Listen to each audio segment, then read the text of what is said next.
Buenos días a todos, mi nombre es Gabriela Negri, soy médica endocrinóloga y vamos a hablar sobre las emergencias endocrinológicas frecuentes.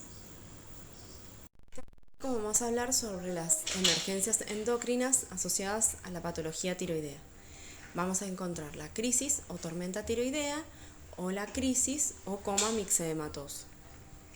Son entidades poco frecuentes pero de harta mortalidad. Por eso es importante que puedan identificar los signos, sintomatologías, llegar a un diagnóstico oportuno y a un tratamiento precoz.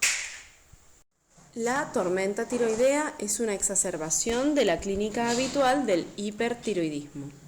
Es una situación de extrema gravedad, llegando a una mortalidad entre el 10 y el 30%, generalmente asociada a la falla cardíaca que presentan estos pacientes.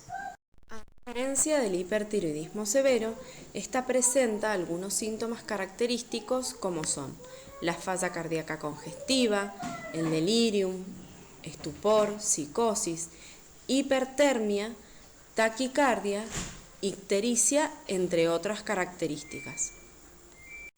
El diagnóstico inicial de la tormenta tiroidea debe ser clínica, confirmándose posteriormente a través del laboratorio, como lo veremos en el desarrollo de la clase.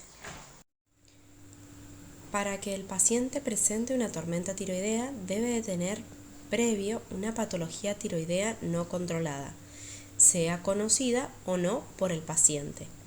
Recordar las causas más frecuentes: la enfermedad de Graves, principalmente en pacientes jóvenes, el adenoma tóxico y el boxeo multinodular en pacientes adultos.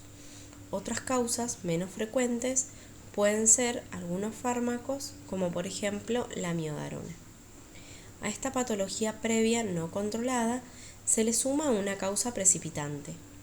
Dentro de ellas podemos encontrar la cirugía tiroidea, el trauma, gran quemado, un tromboembolismo, una cetoacidosis, un IAM y también algunos estudios que se le pueden solicitar al paciente, como por ejemplo los estudios iodados o el uso de fármacos como la miodarona. El abandono de antitiroideos o una dosis insuficiente de estas son también causas que desarrollan la tormenta tiroidea. Los pacientes con tormenta tiroidea pueden consultar en guardia por nerviosismo, fatiga, debilidad muscular, problemas para dormir, temblor, latidos irregulares o palpitaciones, diarrea o deposiciones frecuentes, pérdida de peso, cambios de humor o alguna tumoración o aumento del tamaño del cuello. También pueden referir dificultad respiratoria o molestias al tragar. La tormenta tiroidea es el extremo más grave de un espectro del hipertiroidismo, pero no hay criterios universales aceptados para distinguirlo del hipertiroidismo grave. En 1993, Burt y Wachowski determinaron un sistema de puntuación para aclarar los criterios diagnósticos.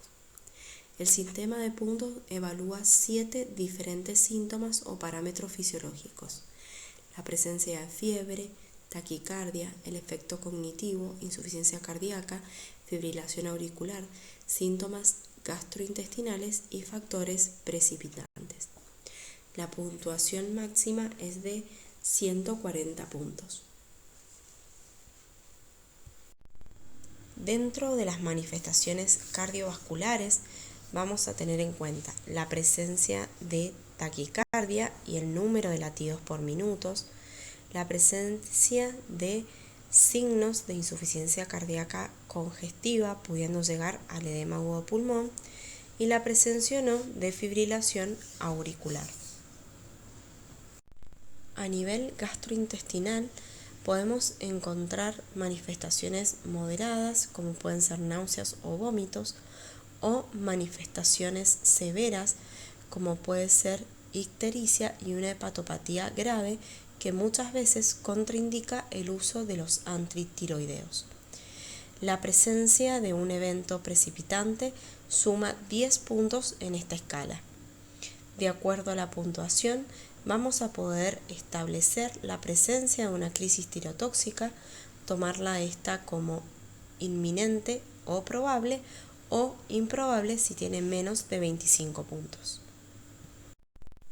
Las pruebas funcionales tiroideas demostrarán el hipertiroidismo primario, siendo este la causa más frecuente, que confirmarán el diagnóstico de crisis tirotóxica.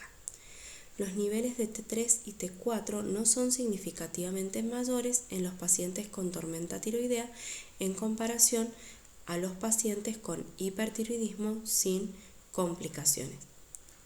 Las razones por las cuales algunos sufren la crisis tirotóxica con esta clínica mucho más grave se desconoce, pero se cree que está relacionada con una mayor susceptibilidad a los efectos de la hormona tiroidea, a los efectos androgénicos o a ambos. El tratamiento está dirigido a la estabilización y las medidas de soporte general del paciente asociado a una rápida reducción de los niveles circulantes de la hormona tiroidea.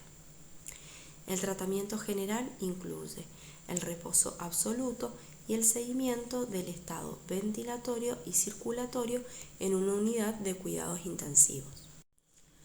Para bloquear la síntesis hormonal de novo, disponemos de los fármacos antitiroideos, en nuestro país el metimazol.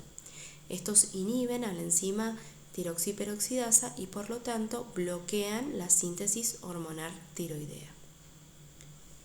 La dosis recomendada es alta a razón de 40 a 60 miligramos por día por sonda nasogástrica o vía oral. Es importante recordar los efectos adversos de los mismos, como el prurito, la agranulocitosis o la falla hepática, que llevan a la suspensión de este tratamiento. También está indicado el tratamiento con glucocorticoides que inhiben la liberación de la hormona tiroidea de la glándula y también la conversión periférica de T4 libre a partir de T3. Son tratamientos complementarios y útiles que pueden ayudar a controlar la crisis. Normalmente utilizamos hidrocortisona o dexametasona por vía endovenosa o por sonda nasogástrica. La plasmaféresis también puede tener cierto éxito en aquellos pacientes que son refractarios a otras terapias. A modo de resumen, entonces recordemos, en aquellos pacientes con sospecha de enfermedad tiroidea por presentar antecedentes de patología tiroidea como adenoma tóxico, enfermedad de Graves o bocio multinodular, o sin diagnóstico de patología previa pero con la clínica específica del hipertiroidismo, asociada a una enfermedad desencadenante, debemos realizar el tratamiento dirigido. Para el tratamiento de la tormenta tiroidea, usar metimazol, sales de Lugol, hidrocortisona, beta bloqueantes. Interrogar sobre posibles síntomas de causa desencadenante o buscarlos a través de los diagnósticos por imágenes, como son los procesos infecciosos, algún traumatismo sobreagregado, el uso de drogas.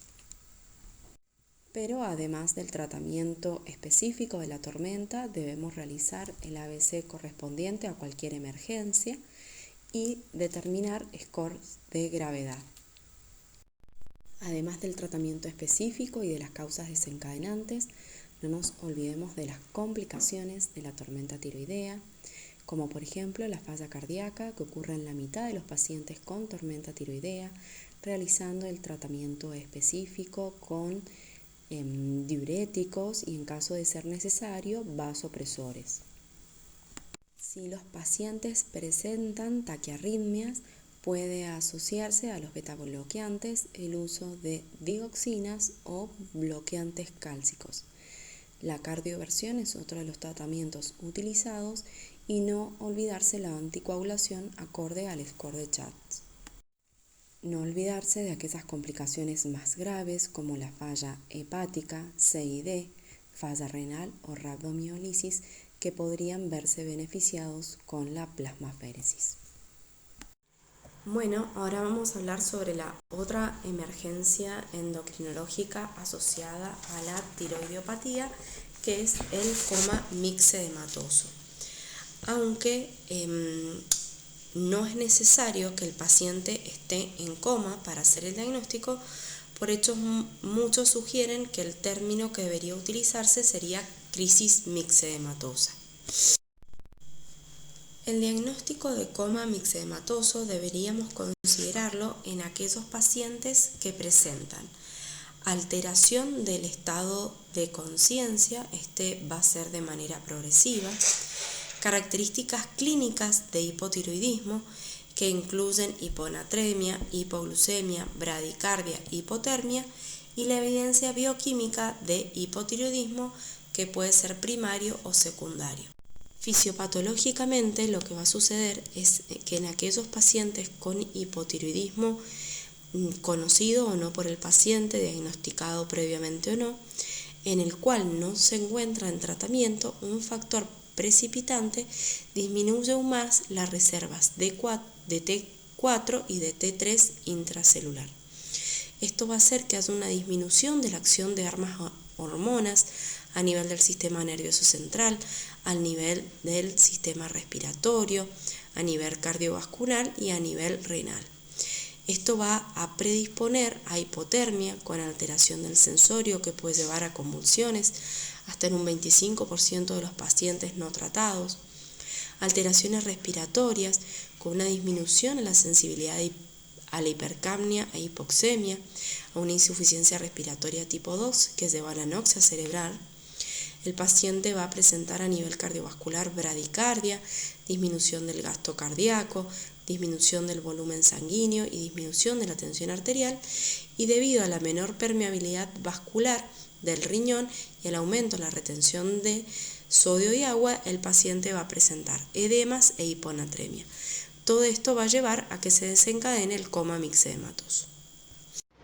Bueno, como dentro de causas del coma mixedematoso, recordemos que tiene que haber una patología tiroidea no controlada, una causa precipitante que desencadena el coma. Dentro de la patología tiroidea no controlada o no conocida, tenemos la tiroiditis crónica autoinmune, el hipotiroidismo postquirúrgico, el hipotiroidismo posterior a iodo 131, el hipotiroidismo central como causas más prevalentes de una enfermedad tiroidea. Pero existen otras causas que también hay que tener en cuenta. Y dentro de las causas precipitantes, recordar la hipotermia, un ACV, que el paciente tenga un politrauma, un infarto, una insuficiencia cardíaca descompensada, una infección, las hemorragias digestivas, y recordar también los fármacos como pueden ser amiodarona, sedantes o algunos agentes anestésicos.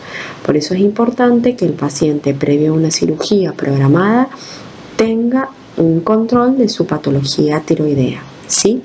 Y recordar también las alteraciones metabólicas. También dentro de los fármacos recordar que si vamos a hacer algún cambio de medicación en cualquier paciente con una patología tiroidea previa, debemos hacer un control en tiempo prudencial para ver si esta medicación ha tenido algún impacto a nivel del reemplazo hormonal. Para evaluar en estos pacientes tenemos que tener en cuenta que el motivo de consulta puede ser la alteración del nivel de conciencia. Recordar que el hipotiroidismo puede presentarse espontáneamente de una forma lenta y gradual, y con el tiempo se agrava la sintomatología del mismo, apareciendo la letargia que puede terminar en el coma. En el interrogatorio sería bueno hablar con algún familiar que llegue junto al paciente a la consulta, determinar el tiempo de evolución de los síntomas y preguntarle si el paciente ha tenido los síntomas típicos del hipotiroidismo, como pueden ser la piel seca, áspera, palidez amarillenta, el abotagamiento, aumento leve de peso, intolerancia al frío, pérdida de la memoria, estreñimiento, alteración de los reflejos musculoesqueléticos que suelen ser lentos, astenia, mialgia, bradipsiquia, bradilalia, ronquera o afonía, hipoacusia, caída del cabello, parestesias o apneas del sueño. En mujeres, interrogar sobre los trastornos del ciclo menstrual, como pueden ser las metrorragias. Al igual que en la crisis tiroidea, tenemos score que nos pueden hablar de la gravedad del cuadro en los pacientes con coma mixedematosos, aunque no son tan utilizados como el de la crisis tiroidea. También vamos a tener en cuenta la disfunción cardiovascular con la presencia de bradicardia. Este score incluye algunos datos del laboratorio y de exámenes complementarios, como pueden ser las alteraciones en el electro, la presencia de derrame pleural, la presencia de cardiomegalia, de hipotensión o edema pulmonar. A nivel de las manifestaciones del sistema nervioso central, como vemos, no hace falta que el paciente esté en coma para realizar un diagnóstico.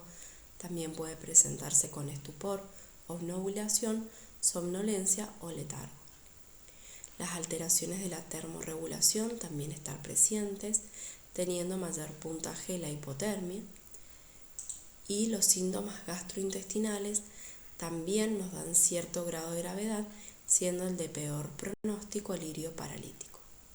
En las alteraciones metabólicas vamos a encontrar la hiponatremia, la hipoglucemia, la presencia de hipoxemia e hipercapnia y la alteración del filtrado glomerular. Y la presencia de un factor predisponente también determina mayor puntaje en estos pacientes. Como ya dijimos, el diagnóstico de sospecha se hace a través de las manifestaciones clínicas, que sería toda aquella situación de somnolencia o letargo acompañado de hipotermia o hiponatremia. La determinación del perfil hormonal con TSH, T4 y T3 terminarán de confirmar el diagnóstico. Bueno, al igual que en las otras endocrinopatías, recordar que el tratamiento incluye las medidas de soporte general, el tratamiento de la causa desencadenante y el reemplazo hormonal correspondiente. Dentro de las medidas de soporte general es importante tener en cuenta el soporte ventilatorio, ya que muchas veces vamos a requerir de la intubación y la ventilación mecánica. Dentro de la hidratación, a tener en cuenta la reposición de líquidos, que debe ser cuidadosa, valorando el estado hemodinámico del paciente, y también tener en cuenta la administración de suero salino hipertónico y glucosado para mejorar la hiponatremia dilucional y la hipoglucemia que pueden presentar estos pacientes. El tratamiento del coma hipotiroideo debe realizarse lo más rápido y precozmente posible mediante el reemplazo hormonal. Existen discrepancias respecto a si debe utilizarse T4, T3, si el reemplazo debe ser en vía intravenosa o enteral, pero en líneas generales los que tienen mayor evidencia clínica son el uso de levotiroxina T4 por vía enteral, ya que algunas situaciones como puede ser el colapso circulatorio o el hipometabolismo pueden disminuir la absorción enteral. La dosis utilizada de T4 es de 200 a 400 microgramos en bolo durante las primeras 48 horas por día y luego entre 50 y 100 microgramos días hasta la estabilidad hemodinámica. También puede utilizarse T4 vía oral una vez estabilizado el paciente o en caso de no disponer endovenosa, utilizarse las mismas dosis pero en forma enteral. Simultáneamente debe administrarse hidrocortisona a razón de 100 miligramos cada 8 horas por la posibilidad de una insuficiencia suprarrenal relativa al aumentar el índice metabólico con la indicación de la levotiroxina. Bueno, y como mensajes finales, recordar que es mejor prevenir que curar. En aquellos pacientes con sospecha de patología tiroidea es importante realizar un diagnóstico etiológico y explicarle a estos pacientes cuáles son las causas desencadenantes para que puedan consultar previo, por ejemplo, al cambio de una medicación, a la utilización de algún contraste iodado o ante un proceso infeccioso, consultar en forma temprana en guardia. Si el paciente presentaba una patología tiroidea previa no conocida y consulta en la guardia ya directamente con la crisis o la tormenta, recordar que el que busca encuentra. Debemos tener una alta sospecha clínica de estas enfermedades. Pacientes con trastornos de conciencia asociados a alguna de la clínica típica tanto del hiper como el hipotiroidismo deben hacernos sospechar en estas patologías. Recordar que la clínica es soberana y el laboratorio nos permitirá confirmar el diagnóstico, y el tratamiento incluye las medidas de soporte general, el tratamiento de la causa desencadenante y el bloqueo o reemplazo hormonal correspondiente. Bueno, muchas gracias por su atención y ante cualquier duda no duden en contactarse.